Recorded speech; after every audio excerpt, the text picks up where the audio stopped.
നമസ്കാരം എല്ലാ പ്രിയപ്പെട്ട ഉദ്യോഗാർത്ഥി സുഹൃത്തുക്കൾക്കും PSC ഇൻഫ്ലുവൻസറിന്റെ പുതിയ ഒരു വീഡിയോ ക്ലാസ്സിലേക്ക് സ്വാഗതം. ഇന്നത്തെ ഈ ഒരു വീഡിയോയിൽ പ്രിയപ്പെട്ട ഉദ്യോഗാർത്ഥികളുമായി ഷെയർ ചെയ്യുന്ന ടോപ്പിക് അസിസ്റ്റന്റ് പ്രിസൺ ഓഫീസർ പരീക്ഷയ്ക്ക് തയ്യാറെടുക്കുന്ന പ്രിയപ്പെട്ട ഉദ്യോഗാർത്ഥികളാണ് ഈ വീഡിയോ ക്ലാസ് കാണുന്ന എല്ലാവരും. അതുകൊണ്ട് തന്നെ അവരുടെ മത്സര പരീക്ഷയായിട്ടുള്ള പ്രധാനപ്പെട്ട സ്പെഷ്യൽ ടോപ്പിക്കിലെ A to Z കാര്യങ്ങൾ ഡിസ്കസ് ചെയ്യുന്ന ഒരു സെഷനാണ്.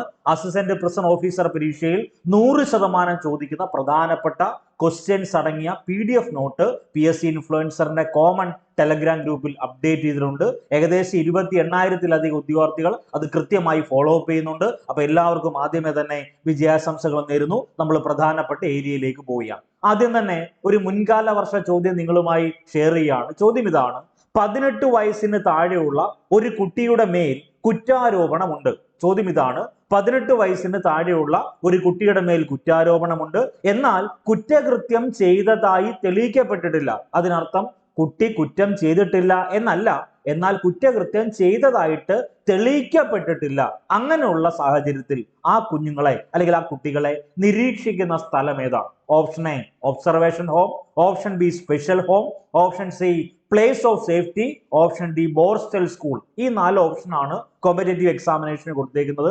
ഇങ്ങനൊരു ക്വസ്റ്റ്യൻ നിങ്ങൾ എഴുതാൻ പോകുന്ന മത്സര പരീക്ഷയിൽ വീണ്ടും റിപ്പീറ്റ് ആയി വന്നാൽ നിങ്ങൾ ഏത് എഴുതും? ഓപ്ഷൻ എ എഴുതുവോ, ഓപ്ഷൻ ബി എഴുതുവോ, ഓപ്ഷൻ സി എഴുതുവോ, ഓപ്ഷൻ ഡി എഴുതുവോ? അപ്പൊ എന്റെ റിക്വസ്റ്റ്, ഇതിന്റെ ഉത്തരം നിങ്ങൾ ഒന്ന് കമന്റ് ചെയ്തേക്കണം. ഓപ്ഷൻ എ ആണെങ്കിൽ ഓപ്ഷൻ എ എന്ന് കമന്റ് ചെയ്യുക, ഓപ്ഷൻ ബി ആണെങ്കിൽ ഓപ്ഷൻ ബി എന്ന് കമന്റ് ചെയ്യുക, ഓപ്ഷൻ സി ആണെങ്കിൽ സി, ഓപ്ഷൻ ഡി ആണെങ്കിൽ ഡി. അപ്പൊ നമുക്ക് വേണ്ടത് ഈ പറയുന്ന ഉത്തരം നിങ്ങൾ കമന്റ് ചെയ്തു എന്ന് വിശ്വസിക്കുന്നു. അപ്പൊ നിങ്ങൾക്ക് ഒരു മാർക്ക് സ്കോറായി. എന്താ? 18 വയസ്സിൽ താഴെയുള്ള ഒരു കുട്ടിയുടെ മുകളിൽ അല്ലെങ്കിൽ മേൽ കുറ്റാരോപണമുണ്ട്, എന്നാൽ കുറ്റകൃത്യം ചെയ്തതായിട്ട് തെളിയിക്കപ്പെട്ടിട്ടില്ല.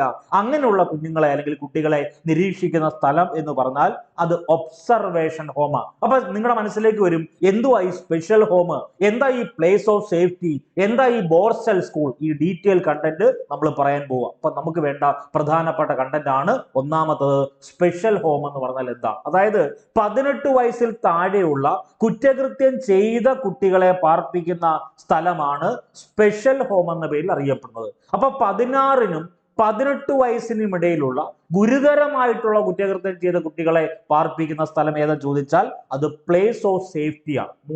3 ചോദ്യമാണ്. അപ്പം ഒബ്സർവേഷൻ ഹോം എന്ന് പറഞ്ഞാൽ എന്താണ്? 18 വയസ്സിൽ താഴെയുള്ള ഒരു കുട്ടിയുടെ മുകളിൽ കുറ്റാരോപണമുണ്ട്, എന്നാൽ കുറ്റകൃത്യം ചെയ്തതായിട്ട് തെളിയിക്കപ്പെട്ടിട്ടില്ല. അങ്ങനെയുള്ള കുട്ടികളെ നിരീക്ഷിക്കുന്ന സ്ഥലമാണ് ഒബ്സർവേഷൻ ഹോം. ഒരു ഒബ്സർവേഷൻ ആണ്. ദെൻ 18 വയസ്സിൽ താഴെയുള്ള കുറ്റകൃത്യം ചെയ്ത കുഞ്ഞുങ്ങളെ അല്ലെങ്കിൽ കുട്ടികളെ പാർപ്പിക്കുന്ന സ്ഥലം അത് സ്പെഷ്യൽ ഹോം എന്ന പേരിൽ അറിയപ്പെടുന്നത്. 16-നും 18 വയസ്സിനും ഇടയിലുള്ള ഗുരുതരമായിട്ടുള്ള, ആ വാക്ക് ഇമ്പോർട്ടന്റ് ആണ്, ഗുരുതരമായിട്ടുള്ള കുറ്റകൃത്യം ചെയ്ത കുട്ടികളെ പാർപ്പിക്കുന്ന സ്ഥലം പ്ലേസ് ഓഫ് സേഫ്റ്റി എന്ന. അപ്പൊ അവിടെ പ്രധാനപ്പെട്ട മറ്റൊരു ചോദ്യമുണ്ട്.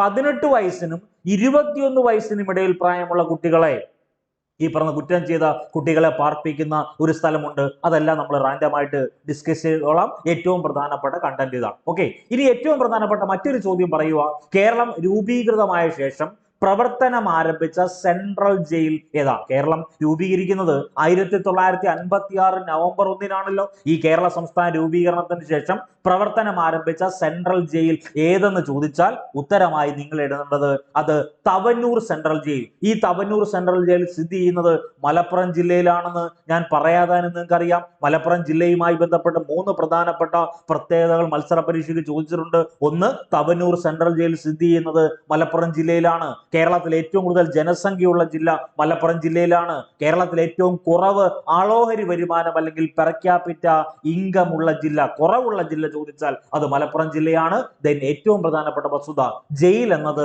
ഭരണഘടനയുടെ ഏത് ലിസ്റ്റിൽ ഉൾപ്പെടുന്നു? അത് സ്റ്റേറ്റ് ലിസ്റ്റിലാണ് ഉൾപ്പെടുന്നത്. ഇനി ഏറ്റവും പ്രധാനപ്പെട്ട വസ്തുതയാണ് നമ്മൾ ഈ പറയുന്ന തവന്നൂർ ഒരു സെൻട്രൽ ജയിലാണല്ലോ. മലപ്പുറം ജില്ലയിലെ തവന്നൂർ സെൻട്രൽ ജയിലാണല്ലോ. അപ്പൊ സെൻട്രൽ ജയിൽ എന്ന് പറഞ്ഞാൽ ഏറ്റവും പ്രധാനപ്പെട്ട വസ്തുതയാണ് Kerala anti social activities act, അതായത് കാപ്പ നിയമപ്രകാരം കരുതൽ തടങ്കലിൽ പെടുന്ന ആൾക്കാരെ പാർപ്പിക്കുന്ന ജയിൽ ഏതെന്ന് ചോദിച്ചാൽ അത് സെൻട്രൽ ജയിലാണ്. വളരെ ഇമ്പോർട്ടന്റ് ആണ്. Kerala anti social activities act എന്ന് പറഞ്ഞാൽ കാപ്പ ആക്ട്, കാപ്പ നിയമപ്രകാരം കരുതൽ തടങ്കലിൽ പെടുന്ന ആൾക്കാരെ പാർപ്പിക്കുന്ന ജയിൽ സെൻട്രൽ ജയിൽ. അപ്പൊ ഒരു ക്വസ്റ്റ്യൻ ഞാൻ അങ്ങോട്ട് ചോദിച്ചോട്ടെ: ഇന്ത്യയിൽ ആദ്യമായി കരുതൽ തടങ്കൽ നിയമപ്രകാരം അറസ്റ്റിലായ ആദ്യ വ്യക്തി ആരാ? ഇന്ത്യ മഹാരാജ്യത്ത് കരുതൽ തടങ്കൽ നിയമപ്രകാരം അറസ്റ്റിലായ ആദ്യ വ്യക്തി എന്നറിയപ്പെടുന്നത് അത് AK ഗോപാലനാണ്. ഒന്ന് നോട്ട് ചെയ്തേക്കണേ, ഏറ്റവും പ്രധാനപ്പെട്ട വസ്തുത. ഇനി നമുക്ക് വേണ്ട പ്രധാനപ്പെട്ട ഒരു ബേസ് കണ്ടന്റ്, എന്താണ് ജയില്, എന്താണ് പ്രിസൺ? രണ്ടാ. മിക്ക ആളുകളും മനസ്സിൽ കരുതും രണ്ടും ഒന്നല്ലയോ, രണ്ടാണ്. അതായത് ജയിൽ എന്ന് പറഞ്ഞാൽ കുറ്റം ആരോപിക്കപ്പെട്ടതിനാൽ കുറ്റവിചാരണ കാത്തു കഴിയുകയോ വിചാരണ നേരിടുകയോ 6 മാസത്തിൽ താഴെയുള്ള ചെറിയ കുറ്റകൃത്യങ്ങൾക്ക് നിയമം മൂലം ശിക്ഷിക്കപ്പെടുകയോ ചെയ്തവരെ സംരക്ഷിക്കുന്ന സംവിധാനത്തെ അറിയപ്പെടുന്ന പേരാണ് ജയിൽ എന്ന് പറയുന്നത്. പക്ഷെ പ്രിസൺ എന്ന് പറഞ്ഞാൽ എന്താ? ഇപ്പൊ ഒരു രാജ്യത്തിന്, ഇന്ത്യ എന്നറിയപ്പെടുന്ന മഹാരാജ്യത്തിന് ഒരു നിയമ സംവിധാനമുണ്ട്. ഇന്ത്യയുടെ പരമോന്നത കോടതി ആയിട്ടുള്ള സുപ്രീം കോടതി, ഒരു സംസ്ഥാനത്തെ അല്ലെങ്കിൽ ഉന്നത കോടതിയായ ഹൈക്കോടതി, ജില്ലാ കോടതി, അങ്ങനത്തെ ഒക്കെയുള്ള കോടതി സംവിധാനമാണല്ലോ നമ്മൾ നിയമ സംവിധാനം എന്ന് പറയുന്നത്. അപ്പൊ ഈ ഇന്ത്യ എന്നറിയപ്പെടുന്ന മഹാരാജ്യത്തെ നിയമ സംവിധാനം മൂലം നീതിന്യായ വ്യവസ്ഥ അല്ലെങ്കിൽ കോടതി ഒരാളെ കുറ്റവാളി എന്ന് കണ്ടെത്തുന്നവരെ, അല്ലെങ്കിൽ 6 മാസത്തിൽ കൂടുതൽ ശിക്ഷ അനുഭവിക്കേണ്ടി ചെയ്യുന്ന സാഹചര്യത്തിൽ ആ വ്യക്തികളെ പാർപ്പിക്കുകയും സംരക്ഷിക്കുകയും ചെയ്യുന്ന സംവിധാനത്തെയാണ് നമ്മൾ പ്രിസൺ എന്ന പേരിൽ അറിയപ്പെടുന്നത്. അപ്പൊ ജയിൽ വേറെ, പ്രിസൺ വേറെ, രണ്ടാണ്. ഇനി ഏറ്റവും പ്രധാനപ്പെട്ട വസ്തുത, നമുക്ക് എല്ലാവർക്കും അറിയാവുന്ന കണ്ടന്റ് ആണ്. ഈ പറയുന്ന ജയിൽ സംവിധാനത്തിലോ അല്ലെങ്കിൽ ഈ പറയുന്ന പ്രിസൺ സംവിധാനത്തിലോ തടവുകാർക്ക് വൈദ്യസഹായം നൽകുന്നതിനുള്ള ചുമതല എല്ലായ്പ്പോഴും സ്റ്റേറ്റ് ചീഫ് മെഡിക്കൽ ഓഫീസർക്കായിരിക്കും. അതൊന്ന് നോട്ട് ചെയ്തേക്കണം, വളരെ വളരെ പ്രധാനപ്പെട്ട വസ്തുതയാണ്. അതായത് ഈ പറയുന്ന തടവുകാർക്ക് വൈദ്യസഹായം നൽകുന്നതിനുള്ള ചുമതല ആർക്കാണ്? സ്റ്റേറ്റ് ചീഫ് മെഡിക്കൽ ഓഫീസർക്കാണ്. വെൽഫെയർ ഓഫീസർ എന്ന് പറഞ്ഞൊരു വാക്കുണ്ട്, അത് നമ്മൾ ഡിസ്കസ് ചെയ്യും. ദെൻ ഏറ്റവും പ്രധാനപ്പെട്ട PYQ, കേരളത്തിൽ ഏറ്റവും പഴക്കം ചെന്ന ജയിൽ ഏതാണ്? കേരളത്തിലെ ഏറ്റവും പഴക്കം ജയിൽ ഏതെന്ന് ചോദിച്ചാൽ അത് കോഴിക്കോട് സ്പെഷ്യൽ സബ് ജയിലാണ്. 1861 കോഴിക്കോട് സ്പെഷ്യൽ സബ് ജയിൽ നിലവിൽ വരുന്നത്. പിന്നീട് 1969 ഈ പറഞ്ഞ കോഴിക്കോട് സ്പെഷ്യൽ സബ് ജയിലിനെ ജില്ലാ ജയിലായിട്ട് അതിന്റെ പദവി ഉയർത്തപ്പെട്ടു. അതുകൂടി ഒന്ന് നോട്ട് ചെയ്തേക്കണം. ഇനി ഏറ്റവും പ്രധാനപ്പെട്ട വസ്തുത, കേരള സംസ്ഥാനത്തെ ആദ്യത്തെ പഴക്കം അല്ലെങ്കിൽ ഏറ്റവും പഴക്കം കൂടിയ ജയിൽ കോഴിക്കോട് ജയിലാണെന്ന് പറഞ്ഞു കഴിഞ്ഞു. ദെൻ കേരള സംസ്ഥാനത്തെ രണ്ടാമത്തെ പഴക്കം ചെന്ന ജയിലും ആദ്യത്തെ സെൻട്രൽ ജയിലും ഏതെന്ന് ചോദിച്ചു. അപ്പൊ കേരളത്തിൽ ആദ്യത്തെ സെൻട്രൽ ജയിൽ ഏതെന്ന് ചോദിച്ചാൽ അത് കണ്ണൂർ സെൻട്രൽ ജയിലാണ്. കണ്ണൂർ സെൻട്രൽ ജയിൽ ഏറ്റവും പ്രധാനപ്പെട്ടതാണ്. 1869 കണ്ണൂർ സെൻട്രൽ ജയിൽ സ്ഥാപിതമാകുന്നത്. അപ്പൊ മറ്റൊരു ചോദ്യമുണ്ട്, കേരളത്തിൽ ആദ്യത്തെ തുറന്ന ജയിൽ ഏതാണ്? കേരളത്തിലെ ആദ്യത്തെ തുറന്ന ജയിൽ എന്നറിയപ്പെടുന്നത് അത് നെട്ടുകാൽ തേരിയാണ്. നിലവിൽ വന്ന വർഷം 1962 അപ്പൊ നെട്ടുകാൽ തേരി തുറന്ന ജയിൽ സ്ഥിതി ചെയ്യുന്ന ജില്ല തിരുവനന്തപുരം ജില്ലയാണ്. കേരള സംസ്ഥാനത്തെ രണ്ടാമത്തെ തുറന്ന ജയിൽ ഏതെന്ന് ചോദിച്ചാൽ അത് ചീമേനിയാണ്. നിലവിൽ വന്ന വർഷം 2007. അപ്പൊ കേരളത്തിൽ ആകെ 3 തുറന്ന ജയിലുകളുണ്ട്, നെട്ടുകാൽ തേരി, ചീമേനി, പൂജപ്പുര. അപ്പൊ നമുക്ക് വേണ്ട പ്രധാനപ്പെട്ട വസ്തുത, കേരളത്തിൽ ആദ്യത്തെ തുറന്ന ജയിൽ അത് നെട്ടുകാൽ തേരിയാണ്, തിരുവനന്തപുരമാണ്. 1962 സ്ഥാപിതമായി. കേരള സംസ്ഥാനത്തെ രണ്ടാമത്തെ തുറന്ന ജയിൽ എന്നറിയപ്പെടുന്നത് അത് ചീമേനിയാണ്. 2007 സ്ഥാപിതമാകുന്നത്.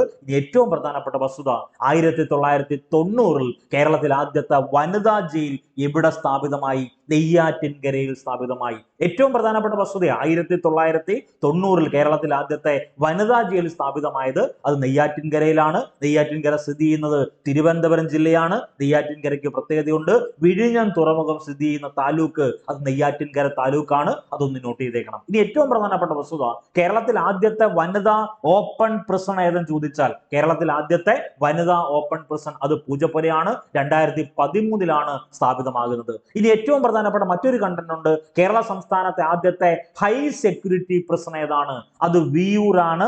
കേരള സംസ്ഥാനത്തെ ആദ്യത്തെ അതിസുരക്ഷാ ജയിൽ എന്ന് പറയും. കേരള സംസ്ഥാനത്ത് ആദ്യത്തെ ഹൈ സെക്യൂരിറ്റി പ്രിസൺ എന്നറിയപ്പെടുന്നത് അത് വിയൂരാണ്. 2019 നിലവിൽ വന്നത്, മറക്കരുത്. ഇനി ഉറപ്പായും നമ്മുടെ പരീക്ഷയിൽ ചോദിക്കുന്ന ഒരു മേഖലയാണ് സിക്ക എന്നറിയപ്പെടുന്നത്, state institute of correctional administration. State institute of correctional administration വേറെ ഒന്നുമില്ല. നിങ്ങൾ എല്ലാവരും ഈ പറയുന്ന ടെസ്റ്റ് എഴുതി സർക്കാർ സർവീസിൽ കയറുന്നത് യൂണിഫോം ഇട്ടുകൊണ്ട് ജയിൽ വാർഡൻ ആയിട്ടാണല്ലോ, അല്ലെങ്കിൽ പ്രിസൺ ഓഫീസർ ആയിട്ടാണല്ലോ, അല്ലെങ്കിൽ ആ പരീക്ഷ എഴുതി നിങ്ങൾ പരിശീലനത്തിന് പോകുന്ന സമയത്ത് നിങ്ങൾ എന്ന് പറയുന്ന ജയിൽ ഉദ്യോഗസ്ഥർക്ക് അടിസ്ഥാന പരിശീലനം നൽകുന്നതിന് കേരളത്തിൽ സ്ഥാപിച്ചിട്ടുള്ള സ്ഥാപനത്തിന്റെ പേരാണ് state institute of correctional administration, അല്ലെങ്കിൽ സിക്ക എന്ന പേരിൽ അറിയപ്പെടുന്നത്. 1957 പൂജപ്പുരയിലാണ് ഈ സിക്ക എന്നറിയപ്പെടുന്ന state institute of correctional administration സ്ഥാപിക്കപ്പെട്ടത്. അപ്പൊ അവിടെ ഒരു ചോദ്യമുണ്ട്, ഈ പറയുന്ന സിക്കയുടെ ആദ്യകാല പേര് ജയിൽ ട്രെയിനിങ് സ്കൂൾ എന്ന, ഈ ജയിൽ ട്രെയിനിങ് സ്കൂൾ എന്ന പേരിൽ തുടങ്ങിയ സിക്ക അല്ലെങ്കിൽ 1957 തിരുവനന്തപുരം ജില്ലയിലെ പൂജപ്പുരയിൽ സ്ഥാപിക്കപ്പെട്ട ഈ സ്ഥാപനമാണ് പിന്നീട് എന്തായിട്ട് മാറുന്നത്? State institute of correctional administration ആയിട്ട് മാറുന്നത്. 1988 ഇതിനെ എന്തായിട്ട് റീനെയിം ചെയ്യുന്നത്? സിക്ക ആയിട്ട് റീനെയിം ചെയ്യുന്നത്. അപ്പോൾ ഒരു ക്വസ്റ്റ്യൻ ഞാൻ അങ്ങോട്ട് ചോദിക്കുക, ജയിൽ ആസ്ഥാനം, കേരളത്തിലെ ജയിൽ ആസ്ഥാനം സ്ഥിതി ചെയ്യുന്നത് തിരുവനന്തപുരം ജില്ലയിലെ പൂജപ്പുരയില. കേരള സംസ്ഥാനത്തിലെ ജയിൽ വകുപ്പ് മേധാവിയുടെ തസ്തികയുടെ പേര് ഏതെന്ന് ചോദിച്ചാൽ അത് director general of prisons and correctional services എന്നാണ്. അതുകൂടി ഒന്ന് നോട്ട് ചെയ്തേക്കണം. കേരള സംസ്ഥാനത്തിലെ ജയിൽ വകുപ്പ് മേധാവിയുടെ തസ്തികയുടെ പേര് ചോദിച്ചാൽ ഉത്തരം director general of prisons and correctional services എന്നാണ്. ഇനി ഏറ്റവും പ്രധാനപ്പെട്ട വസ്തുത, കേരളത്തിലെ ജയിൽ ആസ്ഥാന കാര്യാലയവുമായി ബന്ധപ്പെട്ട 3 കാര്യങ്ങൾ നിങ്ങൾ ഉറപ്പായും പഠിക്കണം. ഒന്ന്, കേരളത്തിൽ ജയിൽ ആസ്ഥാനം സ്ഥിതി ചെയ്യുന്നത് തിരുവനന്തപുരം ജില്ലയിലെ പൂജപ്പുരയിലാണ്. ജയിൽ വകുപ്പിന്റെ തലവൻ എന്നറിയപ്പെടുന്നത് അത് director general of prisons and correctional services ആണ്. ദെൻ ഏറ്റവും പ്രധാനപ്പെട്ട വസ്തുത, ആരാണ് വെൽഫെയർ ഓഫീസർ? ആ പേരിൽ തന്നെ പ്രത്യേകതയുണ്ട്. ഇപ്പൊ നോക്കൂ, ഞാനോ നിങ്ങളോ ആരും ആയിക്കോട്ടെ, ഒരു വ്യക്തി നമ്മൾ സർക്കാർ സർവീസിൽ കയറി പ്രിസൺ ഓഫീസറായിട്ട് ചുമതലയെടുത്തു. ആ സമയത്ത് തടവുകാരുണ്ടല്ലോ, ഈ തടവുകാരുടെ വ്യക്തിപരവും കുടുംബപരമായിട്ടുള്ള പ്രശ്നങ്ങൾ പരിഹരിക്കാൻ സഹായിക്കുന്ന ഒരു കൗൺസിലറായിട്ട് പ്രവർത്തിക്കേണ്ടത് ആരെന്ന് ചോദിച്ചാൽ അതിനുത്തരമാണ് വെൽഫെയർ ഓഫീസർ. അതൊന്ന് നോട്ട് ചെയ്തേക്കണം, വളരെ വളരെ പ്രധാനപ്പെട്ട ചോദ്യം. ഇനി മറ്റൊരു ചോദ്യമുണ്ട്, 1991, 93, 1991-93 നിലവിൽ വന്ന കേരള ജയിൽ പരിഷ്കരണ കമ്മീഷന്റെ അധ്യക്ഷൻ ആരാണ്? കേരളത്തിൽ രണ്ട് പ്രധാനപ്പെട്ട ജയിൽ പരിഷ്കരണ കമ്മീഷനുകളാണ് ഉള്ളത്. ഒന്ന് 1991-93 നിലവിൽ വന്ന AP ഉദയഭാനു കമ്മീഷൻ, അതൊന്ന് നോട്ട് ചെയ്തേക്കണം. 2 പ്രധാനപ്പെട്ട കമ്മീഷൻ, ഒന്ന് AP ഉദയഭാനു കമ്മീഷൻ, മറ്റൊന്ന് അലക്സാണ്ടർ ജേക്കബ് കമ്മീഷൻ. അപ്പൊ 1991-93 നിലവിൽ വന്ന കേരള ജയിൽ പരിഷ്കരണ കമ്മീഷന്റെ അധ്യക്ഷൻ അത് AP ഉദയഭാനു ആണ്. ദെൻ കേരള ജയിൽ പരിഷ്കരണ കമ്മീഷൻ 2017 നിലവിൽ വന്ന കേരള ജയിൽ പരിഷ്കരണ കമ്മീഷന്റെ ചെയർമാൻ ഡോക്ടർ അലക്സാണ്ടർ ജേക്കബ് ആണ്. അങ്ങനെ 2 പ്രധാനപ്പെട്ട ജയിൽ പരിഷ്കരണ കമ്മീഷനുകൾ പ്രധാനമായിട്ടും നമുക്ക് പഠിക്കാനുണ്ട്. അതൊന്ന് നോട്ട് ചെയ്തേക്കണം. ഇനി കേരളത്തിലെ വിവിധ ജയിലുകളെ പറ്റി നമ്മൾ പഠിക്കും. കേരളത്തിലെ വിവിധ ജയിലുകളുമായി ബന്ധപ്പെട്ട് ആദ്യം നിങ്ങൾ മനസ്സിലാക്കേണ്ടത് central prisons and correctional homes എന്താണ്, open prison and correctional homes എന്താണ്, ഹൈ സെക്യൂരിറ്റി പ്രിസൺ എന്താണ്, വുമൺ പ്രിസൺ എന്താണ്, district jail, borstal school, special sub jail, ഇത്രയും കാര്യങ്ങൾ ഉറപ്പായി നിങ്ങൾ പഠിച്ചിരിക്കണം. അതിൽ ഓരോ സംവിധാനത്തിനും പ്രത്യേകതയുണ്ട്. ഇതിൽ നിന്ന് മിനിമം 3 മാർക്ക് നിങ്ങൾക്ക് പ്രതീക്ഷിക്കാം കേരളത്തിലെ വിവിധ ജയിൽ സംവിധാനവുമായി ബന്ധപ്പെട്ട്. ആദ്യം നിങ്ങൾ മനസ്സിലാക്കേണ്ടത് central prison and correctional homes എന്ന് പറഞ്ഞാൽ എന്താ? 6 മാസത്തിന് മുകളിൽ, അതായത് 6 മാസം എന്ന് പറയുന്ന ഒരു ടൈം ഉണ്ട്. 6 മാസത്തിന് മുകളിൽ തടവീക്ഷ ലഭിക്കുന്നവരെയും കരുതൽ തടവുകാരെയും സൈനിക വിചാരണ ഉണ്ടല്ലോ, ഈ സൈനിക വിചാരണയിൽ ശിക്ഷിക്കപ്പെട്ടവരെയും സിവിൽ ശിക്ഷ വിധിച്ചവരെയും സുരക്ഷാ കാരണങ്ങളാൽ മറ്റ് ജയിലുകളിൽ നിന്ന് മാറ്റി പാർപ്പിക്കുന്ന, ഇപ്പൊ ഗോവിന്ദച്ചാമി പ്രധാനപ്പെട്ട സുരക്ഷാ കാരണങ്ങളാൽ ഈ ഗോവിന്ദച്ചാമി എന്നറിയപ്പെടുന്ന ക്രൂരൻ എന്ത് ചെയ്തു? മറ്റ് ജയിൽ, വേറൊരു ജയിൽ ഉണ്ടായിരുന്നു, ആ ജയിലിൽ നിന്ന് എങ്ങോട്ടേക്ക് മാറ്റി? സെൻട്രൽ പ്രിസണിലേക്ക് മാറ്റി. അപ്പൊ അങ്ങനെ മാറ്റി പാർപ്പിക്കുന്നതിന് വേണ്ടിയുള്ള സ്ഥാപനത്തിന്റെ പേരാണ് സെൻട്രൽ പ്രിസൺ അല്ലെങ്കിൽ central prison and correctional homes എന്ന പേരിൽ അറിയപ്പെടുന്നത്. അവിടെ ഏറ്റവും പ്രധാനപ്പെട്ട വാക്കാണ് പറഞ്ഞേക്കുന്നത്. അപ്പൊ ഏറ്റവും പ്രധാനപ്പെട്ട മറ്റൊരു ടേം ഉണ്ട്, എന്താണ്? കാപ്പ നിയമപ്രകാരം Kerala anti social activities act, അതായത് പ്രിവെൻഷൻ ആക്ട്, കാപ്പ നിയമപ്രകാരം കുറ്റവാളികളെ പാർപ്പിക്കുന്നത് എവിടെയാണ് ചോദിച്ചാൽ അത് സെൻട്രൽ ജയിലാണ്. കേരളത്തിൽ സെൻട്രൽ ജയിലുകളുടെ എണ്ണം 4 സെൻട്രൽ പ്രിസൺ ആൻഡ് കറക്ഷണൽ ഹോമുകൾ 4 എണ്ണമാണ്. കേരള സംസ്ഥാനം രൂപീകരിച്ചതിന് ശേഷം, അതായത് 1956 ശേഷം കേരളത്തിൽ രൂപീകരിച്ച അല്ലെങ്കിൽ പണികഴിപ്പിച്ച ആദ്യ സെൻട്രൽ ജയില് അത് തവനൂർ സെൻട്രൽ ജയിലാണ്. തവനൂർ സെൻട്രൽ ജയിൽ ഏത് ജില്ലയിലാണ്? മലപ്പുറം ജില്ലയിലാണ്. അതൊന്ന് നോട്ട് ചെയ്തേക്കണം, വളരെ വളരെ പ്രധാനപ്പെട്ടത്. അപ്പൊ 4 പ്രധാനപ്പെട്ട സെൻട്രൽ ജയിൽ പഠിക്കണേ. ഒന്ന് central prison correctional home Poojappura Thiruvananthapuram 1886 സ്ഥാപിതമായത്. Central prison and correctional home Viyyur Thrissur ജില്ലയിലുള്ള വിയൂർ സെൻട്രൽ ജയിൽ സ്ഥാപിതമാകുന്നത് 1914 കണ്ണൂർ സെൻട്രൽ ജയിൽ സ്ഥാപിതമാകുന്നത് 1869. Central prison correctional home Thavanur 2022 ഇത് തവനൂർ സെൻട്രൽ ജയിൽ സ്ഥാപിതമാകുന്നത്. അപ്പൊ അങ്ങനെ നാല് പ്രധാനപ്പെട്ട എന്ന് പറഞ്ഞാൽ 4 സെൻട്രൽ ജയിൽ കേരളത്തിലുണ്ട്. ഒന്ന് തിരുവനന്തപുരം സെൻട്രൽ ജയിൽ, മറ്റൊന്ന് വിയ്യൂർ സെൻട്രൽ ജയിൽ, അതായത് പൂജപ്പുര, വിയ്യൂര്, പള്ളിക്കുന്ന്, കണ്ണൂർ ജില്ലയിലെ പള്ളിക്കുന്നിൽ സ്ഥാപിതമായിരിക്കുന്ന സെൻട്രൽ ജയിൽ, ദെൻ മലപ്പുറം ജില്ലയിലെ തവനൂർ സെൻട്രൽ ജയിൽ. അതിൽ വളരെ വ്യക്തമായി പഠിച്ചോണം. കേരള സംസ്ഥാന രൂപീകരണം എന്ന് പറഞ്ഞാൽ 1956 ശേഷം 2022 തവനൂർ സെൻട്രൽ ജയിൽ സ്ഥാപിതമായിരുന്നത്. അത് വളരെ പ്രധാനപ്പെട്ടതാണ്. അടുത്തത് open prison and correctional home എന്താണ്? ഓപ്പൺ പ്രിസൺ എന്ന് പറഞ്ഞാൽ കുറഞ്ഞ സുരക്ഷാ സംവിധാനങ്ങളേ ഉള്ളൂ, മതിൽക്കെട്ടുകൾ ഇല്ലാത്ത ജയിൽ സംവിധാനത്തെയാണ് നമ്മൾ ഓപ്പൺ പ്രിസൺ എന്ന പേരിൽ അറിയപ്പെടുന്നത്. കേരളത്തിൽ ആകെ 3 തുറന്ന ജയിലുകളാണ് ഉള്ളത്. ഒന്ന് 2 പുരുഷന്മാർക്ക് വേണ്ടിയുള്ളത്, ഒന്ന് ചീമേനി, മറ്റൊന്ന് നെട്ടുകാൽത്തേരി. തിരുവനന്തപുരം ജില്ലയിലെ നെട്ടുകാൽത്തേരിയും കാസർഗോഡ് ജില്ലയിലെ ചീമേനിയുമാണ് പുരുഷന്മാർക്ക് വേണ്ടിയുള്ള കേരളത്തിലെ തുറന്ന ജയിലുകൾ. ഒരെണ്ണം സ്ത്രീകൾക്ക് വേണ്ടിയുള്ളതാണ്, അതൊന്ന് പൂജപ്പുര, തിരുവനന്തപുരം ജില്ലയിലെ പൂജപ്പുരയിലാണ്. അപ്പൊ മൊത്തം ഓപ്പൺ പ്രിസൺ തുറന്ന ജയിലുകൾ എത്ര എണ്ണം ഉണ്ട്?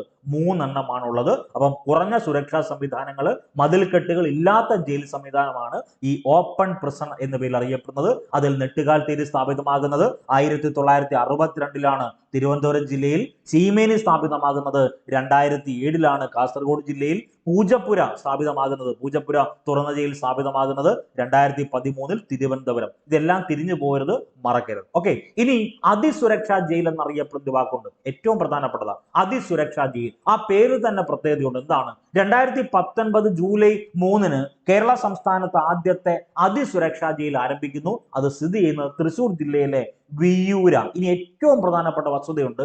ഈ പറഞ്ഞ ഭീകരവാദികള്, തീവ്രവാദികള്, അപകടകാരികളായിട്ടുള്ള തടവുകാര് എന്നിവരെ പാർപ്പിക്കുന്ന ജയിൽ ഏതെന്ന് ചോദിച്ചാൽ അത് അതിസുരക്ഷാ ജയിലാണ്. ഇപ്പൊ ഭീകരവാദികളെ എടുത്താൽ, തീവ്രവാദികളെ എടുത്താൽ, അപകടകാരികളായിട്ടുള്ള തടവുകാരെ എടുത്താൽ അവരെല്ലാം അതിസുരക്ഷാ ജയിലിലാണ് പാർപ്പിക്കേണ്ടത്. അപ്പൊ അവിടെ നിങ്ങൾ ഒരു കാര്യം മനസ്സിലാക്കണം, സിവിൽ തടവുകാരെ ഈ അതിസുരക്ഷാ ജയിലിൽ പാർപ്പിക്കുകയോ ഇല്ല.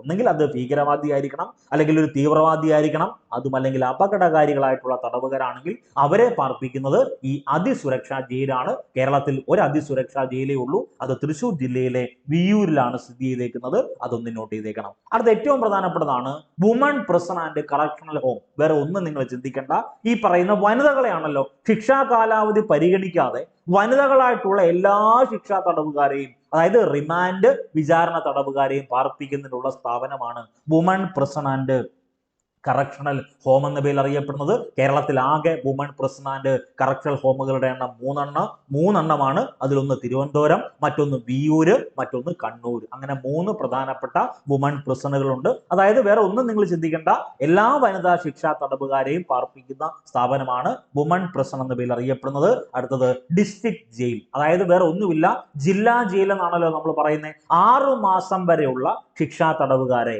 റിമാൻഡ് വിചാരണ തടവുകാരെ പാർപ്പിക്കുന്ന സ്ഥാപനങ്ങളെയാണ് ജില്ലാ ജയിൽ എന്ന പേരിൽ അറിയപ്പെടുന്നത്. കേരള സംസ്ഥാനത്ത് ആകെ 13 ജില്ലാ ജയിലുണ്ട്. അതായത് 14 ജില്ലയാണ് കേരളത്തിൽ മൊത്തം ഉള്ളത്. അതിൽ 13 ജില്ലയിലും എന്തുണ്ട്? ജില്ലാ ജയിലുണ്ട്. ജില്ലാ ജയിൽ ഇല്ലാത്ത ഏക ജില്ല എന്ന് പറയുന്നത് അത് മലപ്പുറം ജില്ലയാണ്. അതൊന്ന് നോട്ട് ചെയ്തേക്കണം. ഇനി ഉറപ്പായും നമ്മുടെ പരീക്ഷയിൽ ചോദിക്കുന്ന ഒരു മേഖലയാണ് എന്താണ് ബോർസ്റ്റൽ സ്കൂള്. അതായത് 18 വയസ്സിനും 21 വയസ്സിനും ഇടയിൽ പ്രായമുള്ള കൗമാരക്കാരായിട്ടുള്ള കുറ്റവാളികളെ പാർപ്പിക്കുന്നതിനായിട്ടുള്ള സ്ഥാപനത്തിന്റെ പേരാണ് ബോർസ്റ്റൽ സ്കൂള്. കേരളത്തിലെ ഏക ബോർസ്റ്റൽ സ്കൂൾ സ്ഥിതി ചെയ്യുന്നത് എറണാകുളം ജില്ലയിലെ തൃക്കാക്കര. ഈ ക്ലാസ് കണ്ടതിന് ശേഷം PDF അപ്ഡേറ്റ് ചെയ്തിട്ടുണ്ട്, മോഡൽ എക്സാം അതിനകത്ത് പോളായിട്ട് അപ്ഡേറ്റ് ചെയ്തിട്ടുണ്ട്. അതെല്ലാം കൃത്യമായിട്ടൊന്ന് സോൾവ് ചെയ്ത് പോവുക PSC ഇൻഫ്ലുവൻസറിന്റെ കോമൺ ടെലഗ്രാം ഗ്രൂപ്പിൽ. ഓക്കെ, അപ്പൊ 18 വയസ്സിനും 21 വയസ്സിനും ഇടയിൽ പ്രായമുള്ള കൗമാരക്കാരായിട്ടുള്ള കുറ്റവാളികളെ പാർപ്പിക്കുന്നതിനുള്ള സ്ഥാപനമാണ് ബോർസ്റ്റൽ സ്കൂള്. കേരളത്തിൽ ഒരൊറ്റ ബോർസ്റ്റൽ സ്കൂളേ ഉള്ളൂ, അത് എറണാകുളം ജില്ലയിലെ തൃക്കാക്കരയിലാണ്. ദെൻ കണ്ണൂരിലായിരുന്നു ഇത് ആദ്യകാലത്ത്. 1995 കണ്ണൂരിൽ നിന്ന് എന്ത് ചെയ്തു? ഈ പറയുന്ന എറണാകുളം ജില്ലയിലെ തൃക്കാക്കരയിലേക്ക് മാറ്റി സ്ഥാപിക്കുന്നു. അതൊന്ന് നോട്ട് ചെയ്തേക്കണേ, വളരെ പ്രധാനപ്പെട്ടതാണ്. അടുത്തത് സ്പെഷ്യൽ സബ് ജയിൽ. സബ് ജയിലും ഉണ്ട്, സ്പെഷ്യൽ സബ് ജയിലും ഉണ്ട്. സ്പെഷ്യൽ സബ് ജയിൽ എന്ന് പറഞ്ഞാൽ വേറെ ഒന്നുമില്ല, 3 മാസം വരെ ശിക്ഷിക്കപ്പെട്ട തടവുകാരെയും റിമാൻഡ് വിചാരണ തടവുകാരെയും പാർപ്പിക്കുന്ന സ്ഥാപനത്തിന്റെ പേരാണ് സ്പെഷ്യൽ സബ് ജയിൽ എന്ന പേരിൽ അറിയപ്പെടുന്ന. കേരളത്തിൽ ആകെ 16 സ്പെഷ്യൽ സബ് ജയിലുകളുണ്ട്. അപ്പൊ കേരളത്തിൽ ആകെ എത്ര സബ് ജയിൽ ഉണ്ടെന്ന് ചോദിച്ചാൽ അതും 16 16 16 മറക്കരുത്. കേരളത്തിലെ സബ് ജയിലുകളുടെ എണ്ണം 16, കേരളത്തിലെ സ്പെഷ്യൽ സബ് ജയിലുകളുടെ എണ്ണം 16. അപ്പൊ സബ് ജയിൽ എന്ന് പറഞ്ഞാൽ എന്തുവാ?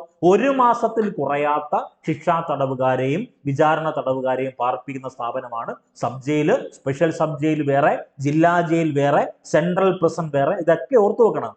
സബ് ജയിൽ എന്ന് പറഞ്ഞാൽ കേരളത്തിലാകെ 16 സബ് ജയിലുകളുണ്ട്. അതിൽ ഏറ്റവും പ്രധാനപ്പെട്ടതാണ്. ഇനി ഇത്രയും കണ്ടന്റ് നമ്മൾ പഠിച്ചല്ലോ, ഇത്രയും കണ്ടന്റ് നിങ്ങൾ വായിച്ചല്ലോ. ഈ ക്വസ്റ്റ്യൻ ഒന്ന് ആൻസർ പറഞ്ഞേ. അതീവ സുരക്ഷാ ജയിലിൽ പാർപ്പിക്കേണ്ട തടവുകാർ ആരൊക്കെയാണ്? ഭീകരവാദികളാണോ, അപകടകാരികളായിട്ടുള്ള തടവുകാരാണോ, അതോ തീവ്രവാദികളാണോ, അതോ സിവിൽ തടവുകാരാണോ? ആൻസർ ആയിട്ട് വരേണ്ടത് ഒന്നാമത്തെ ഭീകരവാദികളെ ഈ പറഞ്ഞ അതീവ സുരക്ഷാ ജയിലിൽ പാർപ്പിക്കണമല്ലോ, അപകടകാരികളായിട്ടുള്ള തടവുകാരെ അതീവ സുരക്ഷാ ജയിലിൽ പാർപ്പിക്കണമല്ലോ, തീവ്രവാദികളെ പാർപ്പിക്കണമല്ലോ. എവിടെങ്കിലും ഈ അതീവ സുരക്ഷാ ജയിലിൽ സിവിൽ തടവുകാരെ പാർപ്പിക്കുമോ? വേണ്ട. അതായത് എന്തുകൊണ്ടാണ് അത് അതീവ സുരക്ഷാ ജയിലാവുന്നത്? ഭീകരവാദികളായിട്ടുള്ള ആളുകളെയും അപകടകാരികളായിട്ടുള്ള തടവുകാരെയും തീവ്രവാദികളെയും പാർപ്പിക്കാൻ വേണ്ടിയാണ് അതീവ സുരക്ഷാ ജയിൽ സ്ഥാപിച്ചു വെച്ചേക്കുന്നത്. അപ്പൊ ആൻസർ ആയിട്ട് വരേണ്ടത് ഓപ്ഷൻ ബി ആണ്. ഒന്നാമത്തെ ഭീകരവാദിയെയും അപകടകാരികളായിട്ടുള്ള തടവുകാരെയും തീവ്രവാദികളെയും പാർപ്പിക്കേണ്ട എവിടെയാണ്? അത് അതീവ സുരക്ഷാ ജയിലിലാണ്. ഇനി ഏറ്റവും പ്രധാനപ്പെട്ട വസ്തുത നമ്മൾ നേരത്തെ പറഞ്ഞായിരുന്നു. എന്താണ്, ആരാണ് വെൽഫെയർ ഓഫീസർ? ജയിലിൽ പ്രത്യേകിച്ച് സെൻട്രൽ ജയിലിനകത്തെ സാഹചര്യങ്ങളുമായിട്ട് പൊരുത്തപ്പെടുന്നതിനും വ്യക്തിപരവും കുടുംബപരവുമായിട്ടുള്ള പ്രശ്നങ്ങൾ പരിഹരിക്കുന്നതിന് ആരെ സഹായിക്കുന്നത്? തടവുകാരെ സഹായിക്കുന്ന ഒരു കൗൺസിലറായിട്ട് പ്രവർത്തിക്കേണ്ട ആളാണ് വെൽഫെയർ ഓഫീസർ. അതൊന്ന് നോട്ട് ചെയ്തേക്കണം. ഇനി ഒരു ന്യൂജൻ ചോദ്യം ഒന്ന് നിങ്ങളുമായി ഷെയർ ചെയ്യാണ്. ചോദ്യം ഇതാണ്: താഴെ പറയുന്നവയിൽ ശരിയായ പ്രസ്താവന ഏതാണ്? കേരള ജയിൽ വകുപ്പിന്റെ ആസ്ഥാനം തിരുവനന്തപുരമാണ്. ശരിയാണോ തെറ്റാണോ? ഇന്ന് പഠിപ്പിച്ചതാ. കേരള ജയിൽ വകുപ്പിന്റെ ആസ്ഥാനം തിരുവനന്തപുരമാണ്. നിലവിലെ ജയിൽ വകുപ്പ് മേധാവി അത് ബൽറാം കുമാർ ഉപാധ്യായ IPS ആണ് നിലവിലെ ജയിൽ വകുപ്പ് മേധാവി. Then Kerala prisons and correctional services അല്ലെങ്കിൽ മാനേജ്മെന്റ് ആക്ട് നിലവിൽ വന്ന വർഷം 2010. ഒന്ന് നോട്ട് ചെയ്തേക്കണേ. Kerala prisons and correctional service management act നിലവിൽ വന്നത് 2010. ആൻസർ ആയിട്ട് വരേണ്ടത് എല്ലാ പ്രസ്താവനകളും ശരിയാണ്. അപ്പൊ Kerala prisons and correctional services management act ചട്ടങ്ങൾ നിലവിൽ വന്നത് 2014. രണ്ട് ചോദ്യമാണ്. Kerala prisons and correctional service act നിലവിൽ വന്നത് 2010-ലും then Kerala prisons and correctional service act ചട്ടങ്ങൾ നിലവിൽ വന്നത് 2014-ലുവാ. ഇനി നമ്മൾ നേരത്തെ ഒരു വസ്തുത പറഞ്ഞായിരുന്നു. Kerala jail training school SICA ഉണ്ടായിരുന്നല്ലോ. ഈ സിക്കയുടെ ആദ്യകാല രൂപമാണ് കേരള ജയിൽ ട്രെയിനിങ് സ്കൂള്. ഇതിന്റെ ആദ്യത്തെ പ്രിൻസിപ്പൽ G. രാമചന്ദ്ര പിള്ളയാണ്. അതൊന്ന് നോട്ട് ചെയ്തേക്കണം. മറ്റൊരു പ്രധാനപ്പെട്ട ന്യൂജൻ ചോദ്യം നിങ്ങളുമായി ഷെയർ ചെയ്യാണ്. ചോദ്യം ഇതാണ്: താഴെ പറയുന്നവയിൽ ശരിയായ പ്രസ്താവന ഏതാണ്? ജുവനൈൽ ജസ്റ്റിസ് ആക്ട് നിലവിൽ വന്ന വർഷം 2015. ശരിയോ തെറ്റോ? ജുവനൈൽ ജസ്റ്റിസ് ആക്ട് 2015-ലാണ് നിലവിൽ വന്ന. ജയിൽ വകുപ്പിനെ, കേരളത്തിലെ ജയിൽ വകുപ്പിനെ 3 മേഖലകളാണ് ആയിട്ടാണ് തരംതിരിക്കുന്നത്. അത് ശരിയാണ്. കേരളത്തിലാകെ 4 സെൻട്രൽ ജയിലുകളുണ്ട്. അപ്പൊ സ്പെഷ്യൽ സബ് ജയിലും 16 വീതം. ആകെ എത്ര സെൻട്രൽ ജയിലുണ്ടെന്ന് ചോദിച്ചാൽ 4 സെൻട്രൽ ജയിലുണ്ട്. ആൻസർ ഏതാണ്?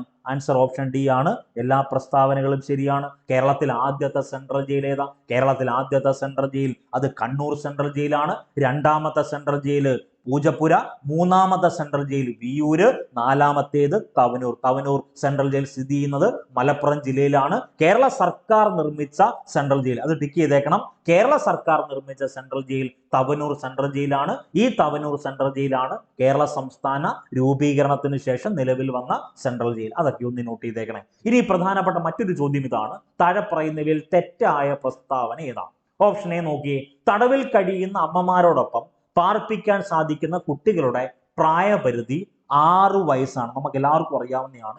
നമ്മൾ കേരള നവോത്ഥാനം ഒക്കെ ഡിസ്കസ് ചെയ്യുമ്പോൾ AV കുട്ടിമാളു അമ്മ 1930-ൽ നിയമലംഘന സമരത്തിന്റെ പശ്ചാത്തലത്തിൽ 2 മാസം പ്രായമുള്ള കുഞ്ഞിനെ എടുത്തുകൊണ്ട് ജയിലിൽ പോയ വനിത എന്ന് പറഞ്ഞൊക്കെ നമ്മൾ ആനക്കര വടക്കത്ത് കുട്ടിമാളു അമ്മയെന്ന് അറിയപ്പെടുന്ന AV കുട്ടിമാളു അമ്മയെ പഠിക്കാറുണ്ട്. അപ്പൊ ഇവിടെ എന്താ ചോദ്യം? എന്താ? തടവിൽ കഴിയുന്ന അമ്മമാരോടൊപ്പം ഒരമ്മ തടവിൽ കഴിയുവാണ് എങ്കിൽ ആ അമ്മയോടൊപ്പം പാർപ്പിക്കാൻ സാധിക്കുന്ന കുട്ടിയുടെ പ്രായപരിധി എന്ന് പറഞ്ഞാൽ 6 വയസ്സാണ്. 6 വയസ്സിൽ താഴെയുള്ള കുഞ്ഞിന് മാത്രമേ അമ്മയോടൊപ്പം പാർപ്പിക്കാൻ സാധിക്കത്തുള്ളൂ. ആ സ്റ്റേറ്റ്മെന്റ് ശരിയാണ്. ഇനി കേരളം രൂപീകൃതമായ ശേഷം പ്രവർത്തനം ആരംഭിച്ച സെൻട്രൽ ജയിൽ തവനൂർ സെൻട്രൽ ജയിലാണ്. ശരിയോ തെറ്റോ? ഇപ്പൊ നമ്മൾ പറഞ്ഞതേ ഉള്ളൂ. കേരള സംസ്ഥാനം 1956-ന് ശേഷം രൂപീകരിച്ച സെൻട്രൽ ജയിൽ തവനൂർ സെൻട്രൽ ജയിലാണ്. ഇനി കേരള സംസ്ഥാനത്തെ ഏക വനിതാ തുറന്ന ജയിൽ സ്ഥിതി ചെയ്യുന്ന ജില്ല കണ്ണൂർ. നമുക്ക് എല്ലാവർക്കും അറിയാം. കേരള സംസ്ഥാനത്തെ ഏക വനിതാ തുറന്ന ജയിൽ സ്ഥിതി ചെയ്യുന്നത് എവിടെയാണ്? അത് തിരുവനന്തപുരത്താണ്. ദെൻ ഏറ്റവും പ്രധാനപ്പെട്ടത് ജീവപര്യന്തം തടവുകാരെ പാർപ്പിക്കുന്ന ജയില് സെൻട്രൽ ജയില. അപ്പൊ കാപ്പ നിയമപ്രകാരം, കരുതൽ തടങ്കൽ നിയമപ്രകാരം അല്ലെങ്കിൽ പറഞ്ഞ കാപ്പ നിയമപ്രകാരം അറസ്റ്റ് ചെയ്യുന്നവരെ പാർപ്പിക്കുന്നത് സെൻട്രൽ ജയിലാണ്. ജീവപര്യന്തം തടവുകാരെ പാർപ്പിക്കുന്നത് ഇവിടെ തന്നെ, സെൻട്രൽ ജയിലിൽ തന്നെ. അപ്പൊ ആൻസർ ആയിട്ട് വരേണ്ടത് തെറ്റായ പ്രസ്താവന ഓപ്ഷൻ സി ആണ്. കേരള സംസ്ഥാനത്തെ ഏക വനിതാ തുറന്ന ജയിൽ സ്ഥിതി ചെയ്യുന്നത് എവിടെ ജില്ലയിലാണ്? തിരുവനന്തപുരം ജില്ലയിലാണ്. അതൊന്ന് നോട്ട് ചെയ്തേക്കണം. ജയില് സ്റ്റേറ്റ് ലിസ്റ്റിലാണ് ഉൾപ്പെടുന്നത്, അതുകൂടി ഒന്ന് നോട്ട് ചെയ്തേക്കണം. അടുത്ത ഏറ്റവും പ്രധാനപ്പെട്ട ചോദ്യം, സെൻട്രൽ ജയിൽ ജോയിന്റ് സൂപ്രണ്ടിന് സമാനമായ തസ്തികയുടെ പേര്. പരീക്ഷാ ചോദ്യമാണ്. വനിതാ jail superintendent, central jail joint സൂപ്രണ്ടിന് സമാനമായ തസ്തിക ഏതെന്ന് ചോദിച്ചാൽ അതിനുത്തരം വനിതാ ജയിൽ സൂപ്രണ്ട് ആണ്. ദെൻ നെട്ടുകാൽ തുറന്ന ജയിൽ രൂപീകരിച്ച വർഷം 1962 അതൊന്ന് നോട്ട് ചെയ്തേക്കണം. ഇനി 2025 ഏറ്റവും ലേറ്റസ്റ്റ് പരീക്ഷാ ചോദ്യമാണ്. കേരള പ്രിസൺ ആക്ട് 2010 പ്രകാരം സംസ്ഥാന സർക്കാർ നൽകുന്ന പരോളുമായി ബന്ധപ്പെട്ട് താഴെ പറയുന്നവയിൽ ശരിയല്ലാത്തത് ഏതാ? നോക്കിയേ, പരോൾ നമുക്ക് എല്ലാവർക്കും പറയാം. നിങ്ങൾ ഈ വീഡിയോ ക്ലാസ് കണ്ടു, നിങ്ങൾ പോയി പരീക്ഷ എഴുതി, നിങ്ങൾ നല്ല മാർക്ക് സ്കോർ ചെയ്തു, അതിനുശേഷം നിങ്ങൾക്ക് ഈ പറയുന്ന നിങ്ങളുടെ മുന്നിൽ ഈ പറയുന്ന പ്രധാനപ്പെട്ട ഒരു തടവുകാരൻ പരോൾ സംവിധാനവുമായി ബന്ധപ്പെട്ട് ഒരു സംശയം ചോദിക്കുക. ഒന്ന്, വ്യവസ്ഥകൾക്ക് വിധേയമായി ഉചിതമായ കാലാവധിക്ക് പരോൾ നൽകാം. വ്യവസ്ഥ ഉണ്ടാക്കിയതിനു ശേഷമായിരിക്കുമല്ലോ പരോൾ അനുവദിക്കുന്നത്. അപ്പൊ ഉചിതമായ കാലാവധി എന്ന് പറഞ്ഞാൽ അത് ആ നിയമപ്രകാരമുള്ള കാലാവധി ആയിരിക്കും, അല്ലാതെ 5 വർഷത്തേക്ക് 10 വർഷത്തേക്ക് അങ്ങ് പരോള് കൊടുക്കത്തില്ല. അപ്പൊ വ്യവസ്ഥകൾക്ക് വിധേയമായിട്ട് ഉചിതമായ കാലാവധിക്ക് എന്ത് കൊടുക്കാം? പരോൾ നൽകാം. അടുത്ത രണ്ടാമത്തെ ഓപ്ഷൻ നോക്കി, തെറ്റായ ശരിയല്ലാത്തതാണ് ചോദിച്ചേക്കുന്നത്. ഏതൊരു തടവുകാരനും പരോൾ ലഭിക്കും. തീവ്രവാദിക്ക്, അതിസുരക്ഷാ ജയിലിൽ ഭീകരവാദിക്ക്, തീവ്രവാദിക്ക് പരോൾ ലഭിക്കുമോ? അപ്പൊ ഏതൊരു തടവുകാരനും പരോൾ ലഭിക്കൂ എന്ന് പറയുന്നത് തെറ്റാണ്. അടുത്തത്, അടുത്ത ബന്ധുവിന്റെ ഗുരുതരമായ രോഗമോ മരണമോ കാരണം പരോൾ നൽകാം. ഒരു കുറ്റവാളിക്ക് അല്ലെങ്കിൽ തടവുകാരന് അദ്ദേഹത്തിന്റെ അടുത്ത ബന്ധു, അത് അടുത്ത ബന്ധു ഉദ്ദേശിക്കുന്നത് ആരുമാകാം, അടുത്ത ബന്ധുവിന്റെ ഗുരുതരമായിട്ടുള്ള രോഗമോ മരണമോ കാരണം എന്ത് കൊടുക്കാം? പരോൾ നൽകാം. ആ സ്റ്റേറ്റ്മെന്റ് ശരിയാണ്. ദെൻ മറ്റേതെങ്കിലും മതിയായ കാരണം, അവിടെ എടുത്തു പറയുന്നുണ്ട്, മറ്റേതെങ്കിലും മതിയായ കാരണമോ സംഗതിയിലോ എന്ത് കൊടുക്കാം? പരോൾ നൽകാം. ആ സ്റ്റേറ്റ്മെന്റ് ശരിയാണ്. അപ്പൊ ശരിയല്ലാത്തത് ഏതൊരു തടവുകാരനും പരോൾ ലഭിക്കും എന്ന് പറഞ്ഞാൽ തെറ്റാണ്. എല്ലാ തടവുകാരനും പരോൾ ലഭിക്കത്തില്ല. ഈ പറഞ്ഞ ഭീകരവാദിക്ക്, തീവ്രവാദിക്ക് ഒന്നും പരോൾ ലഭിക്കത്തില്ല. അതുകൂടി ഒന്ന് നോട്ട് ചെയ്തേക്കണം. ഓക്കെ, ഇനി നമുക്ക് വേണ്ട പ്രധാനപ്പെട്ട വസ്തുത, കേരള സംസ്ഥാനത്തിലെ ജയിൽ വകുപ്പ് മേധാവിയുടെ തസ്തികയുടെ പേരെന്താണ്? തസ്തികയുടെ പേര് director general of prisons and correctional services എന്നാണ്. ഇനി അവിടെ നമ്മൾ നേരത്തെ ഒരു വസ്തുത പറഞ്ഞായിരുന്നല്ലോ, സിക്ക എന്താ? ജയിൽ ഉദ്യോഗസ്ഥർക്ക് അടിസ്ഥാന പരിശീലനം നൽകുന്നതിന് കേരളത്തിൽ സ്ഥാപിച്ചിട്ടുള്ള സ്ഥാപനം ഏതാണ്? അത് state institute of correctional administration ആണ്. മറക്കരുത്, ഏറ്റവും പ്രധാനപ്പെട്ട ചോദ്യമാണ്. ഇനി ഏറ്റവും പ്രധാനപ്പെട്ട മറ്റൊരു ചോദ്യം, കാപ്പ നിയമപ്രകാരം കരുതൽ തടങ്കിൽ പെടുന്ന ആൾക്കാരെ പാർപ്പിക്കുന്ന ജയിൽ ഏതാണ്? അത് സെൻട്രൽ ജയിലാണല്ലോ. അപ്പൊ ജീവപര്യന്തം തടവുകാരെ പാർപ്പിക്കുന്നത് സെൻട്രൽ ജയിലാണ്. ബോസ്റ്റൽ സ്കൂളിൽ പാർപ്പിക്കുന്നത് ഏത് പ്രായപരിധിയിലുള്ള തടവുകാരെയാ? 18 വയസ്സ് മുതൽ 21 വയസ്സ് വരെയുള്ള തടവുകാരായിട്ടുള്ള ആളുകളെയാണ് ബോസ്റ്റൽ സ്കൂളിൽ പാർപ്പിക്കുന്നത്. അതുകൂടി ഒന്ന് നോട്ട് ചെയ്തേക്കണം. ഇനി ഏറ്റവും പ്രധാനപ്പെട്ട റാങ്ക് മേക്കിംഗ് ചോദ്യമാണ്. 2014 കേരള പ്രിസണുകളും സംശുദ്ധീകരണ സന്മാർഗീകരണ സേവനങ്ങളും ചട്ടങ്ങൾ പ്രകാരം തടവുകാരെ അകാല വിടുതൽ ശുപാർശ ചെയ്യുന്ന സമിതിയിൽ അംഗമല്ലാത്തതാരെന്ന്. അപ്പൊ അംഗങ്ങളായിട്ട് വരുന്നത് ജയിൽ DGP അംഗമാണ്, ജില്ലാ പ്രൊബേഷൻ ഓഫീസർ അംഗമാണ്, ജില്ലാ ജഡ്ജി അംഗമാണ്. ഒരിക്കലും പോലീസ് DGP എന്തായിട്ട് വരത്തില്ല. ഈ പറയുന്ന 2014 കേരള പ്രിസൺ സംശുദ്ധീകരണ സന്മാർഗീകരണ സേവന ചട്ടപ്രകാരമുള്ള തടവുകാരെ അകാല വിടുതൽ ശുപാർശ ചെയ്യുന്ന സമിതിയിൽ പോലീസ് DGP വരത്തില്ല. പക്ഷെ ജയിൽ DGP വരും, ജില്ലാ പ്രൊബേഷൻ ഓഫീസർ വരും, ജില്ലാ ജഡ്ജിയും വരും. മറക്കല്ലേ. ഓക്കെ, കേരളത്തിലെ ഏറ്റവും പഴയ ജയിൽ ഏതാണ്? കോഴിക്കോട് ജില്ലയിലാണല്ലോ കേരളത്തിലെ ഏറ്റവും പഴയ ജയിൽ സ്ഥിതി ചെയ്യുന്നത്. കേരളത്തിൽ ആകെ എത്ര തുറന്ന ജയിലുകളുണ്ട്? 3 തുറന്ന ജയിലുകളുണ്ട്. അതൊന്ന് നോട്ട് ചെയ്തേക്കണം. ഇനി നമ്മൾ വീണ്ടും റിപ്പീറ്റ് ചെയ്ത് പഠിക്കണം. അതായത് നമ്മൾ നേരത്തെ പറഞ്ഞ തടവുകാരെ അകാലമായിട്ട് വിടുതലിന് സർക്കാരിന് മുമ്പാകെ ശുപാർശ ചെയ്യുന്ന ഉപദേശക സമിതി ഉണ്ടല്ലോ, ഈ ഉപദേശക സമിതിയുമായി ബന്ധപ്പെട്ട് ഏറ്റവും പ്രധാനപ്പെട്ട വസ്തുത, ഈ ഉപദേശക സമിതിയുടെ അധ്യക്ഷൻ എല്ലായ്പ്പോഴും ജയിൽ വകുപ്പ് മേധാവിയായിരിക്കും. മറക്കരുത്, തടവുകാരെ അകാല വിടുതലിന് സർക്കാരിന് മുൻപാകെ ശുപാർശ ചെയ്യുന്ന ഉപദേശക സമിതിയുടെ അധ്യക്ഷൻ എല്ലായ്പ്പോഴും ആരായിരിക്കും? ജയിൽ വകുപ്പ് മേധാവിയായിരിക്കും, മറക്കരുത്. ഇനി അവിടെ ജില്ലാ കളക്ടർ സമിതിയിൽ അംഗമാണോ, സമിതിയുടെ കോറം എത്രയാണ്, അനൗദ്യോഗിക അംഗങ്ങളുടെ എത്രമാണെന്നൊക്കെ നമ്മൾ ഡിസ്കസ് ചെയ്യാൻ വേണ്ടി പോവുക. അപ്പൊ ആ ഒരു സമിതിയുടെ അധ്യക്ഷൻ ആരെന്നാ പറഞ്ഞേ, ജയിൽ വകുപ്പ് മേധാവിയാണെന്ന് ഓർത്തു വെക്കണം. അതിൽ ഏറ്റവും പ്രധാനപ്പെട്ട വസ്തുത, ഇതിൽ ജില്ലാ കളക്ടർ ഈ സമിതിയിൽ അംഗമാണോ? ശരിയാണ്, ഒരു ജില്ലയുടെ അധികാരിയാണല്ലോ ജില്ലാ കളക്ടർ. ഈ പറയുന്ന സമിതിയിൽ ആരംഗമാണ്? ജില്ലാ കളക്ടർ അംഗമാണ്. ഇത് ഏറ്റവും പ്രധാനപ്പെട്ട വസ്തുത. ഇതിൽ ഔദ്യോഗികമല്ല അനൗദ്യോഗിക അംഗങ്ങളുടെ എണ്ണം എന്ന് പറഞ്ഞാൽ 3 ആയിരിക്കും. സമിതിയുടെ കോറം 5 ആയിരിക്കും എന്നുള്ളത് തെറ്റാണ്. അപ്പൊ നമുക്ക് വേണ്ടത് ആൻസർ ആയിട്ട് വരുന്നത് ഓപ്ഷൻ സി ആണ്. 1, 2, 4. 1, 2, 4 ശരിയായിട്ടുള്ളത്. തെറ്റായ പ്രസ്താവന എന്ന് പറഞ്ഞാൽ മൂന്നാമത്തെ സ്റ്റേറ്റ്മെന്റ് തെറ്റാണ്. ഇത്രയും കണ്ടന്റ് ഒന്ന് ഓർത്തു വെക്കണം. ഇതിനെ കൂടെ നമ്മൾ പഠിക്കേണ്ടത്, ഈ പറയുന്ന സ്പെഷ്യൽ ടോപ്പിക്ക് പഠിക്കുമ്പോൾ പ്രധാനപ്പെട്ട ഒരു മേഖലയാണല്ലോ മനുഷ്യാവകാശം എന്നറിയപ്പെടുന്നത്. നിങ്ങൾ തന്നെ ആലോചിച്ച് നോക്കിയേ, തെറ്റായ പ്രസ്താവന നിങ്ങൾ തന്നെ ഒന്ന് നോട്ട് ചെയ്തേ. സർവ്വദേശീയ മനുഷ്യാവകാശ ദിനം നവംബർ 1 തെറ്റല്ലയോ? സർവ്വദേശീയ മനുഷ്യാവകാശ ദിനം എന്ന ഏറ്റവും പ്രധാനപ്പെട്ടതാ. സർവ്വദേശീയ മനുഷ്യാവകാശ ദിനം എന്നറിയപ്പെടുന്നത് ഡിസംബർ 10 ഞാൻ പറയാതെ തന്നെ നിങ്ങൾക്ക് അറിയാം. അപ്പൊ തെറ്റായ പ്രസ്താവന ഓപ്ഷൻ എ.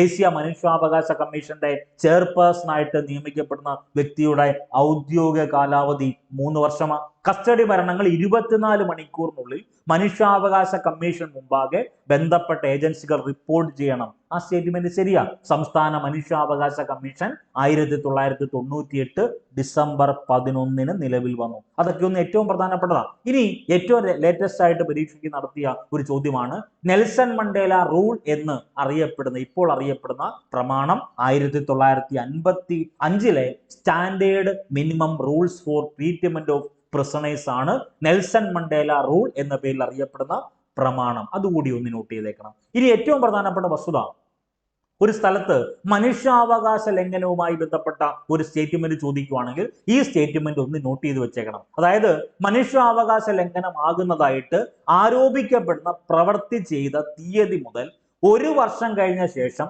ഒരു സംഗതിയിലും ഒരു പ്രവർത്തനത്തിലും കമ്മീഷനോ, അതായത് ദേശീയ മനുഷ്യാവകാശ കമ്മീഷനോ സംസ്ഥാന മനുഷ്യാവകാശ കമ്മീഷനോ അന്വേഷണ വിചാരണ നടത്തുവാൻ പാടുള്ളതല്ല. ഈ സ്റ്റേറ്റ്മെന്റ് എല്ലായ്പ്പോഴും മത്സര പരീക്ഷയിൽ ചോദിക്കുന്നതാണ്. അപ്പൊ ഇന്നത്തെ ഈ ഒരു സെഷനിൽ ഇത്രയും കാര്യങ്ങളാണ് നിങ്ങളുമായി ഷെയർ ചെയ്തത്. വീണ്ടും ആവർത്തിക്കുന്നു, നിങ്ങളുടെ പരീക്ഷയ്ക്ക് ഗുണകരമാകുന്ന രീതിയിലുള്ള ഏകദേശം 50-ലധികം മോഡൽ സെറ്റ് ക്വസ്റ്റ്യൻ അടങ്ങിയ PDF നോട്ട് PSC ഇൻഫ്ലുവൻസറിന്റെ കോമൺ ടെലഗ്രാം ഗ്രൂപ്പിൽ അപ്ഡേറ്റ് ചെയ്തിട്ടുണ്ട്. അപ്പോൾ ഉഷാറായിട്ട് പഠിക്കുക. എല്ലാവർക്കും എല്ലാവിധ ആശംസകളും നേരുന്നു. All the best.